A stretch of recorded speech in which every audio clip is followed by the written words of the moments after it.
Good morning. I am Sophie Flynn, and I will be sharing my youth reflection with you all this morning.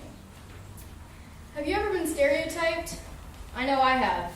And if so, how did you even know?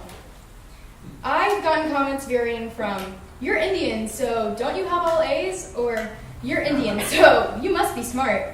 Or, "Do you know how to make curry? Do you eat it every night?" Or, "How do you use the bathroom in India?"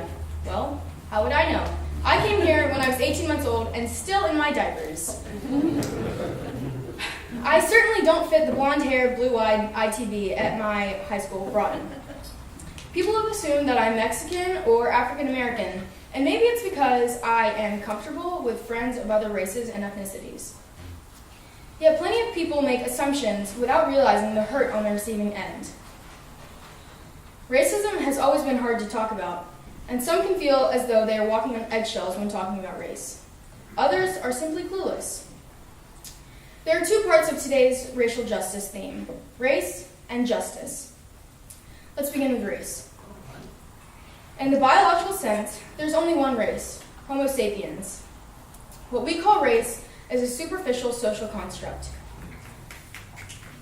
As the Founding Fathers on July 4th, 1776 declared, we hold these truths to be self-evident, that all men are created equal, that they are endowed by their Creator with certain unalienable rights, and that among these are life, liberty, and the pursuit of happiness.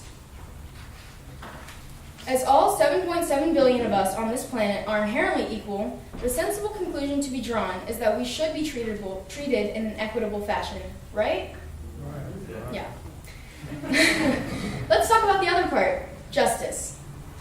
Other words for justice are just behavior, fairness, fair play, equity, impartiality, but most importantly, just treatment.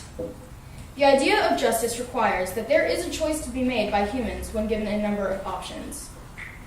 When a cat eats a mouse or a lion eats a goat, we don't talk about whether it is just, because these are just behaviors according to the laws of nature. What we do talk about justice when we wonder whether men and women should get equal pay for work, or whether high school seniors should have the same chance to attend the colleges that they would like.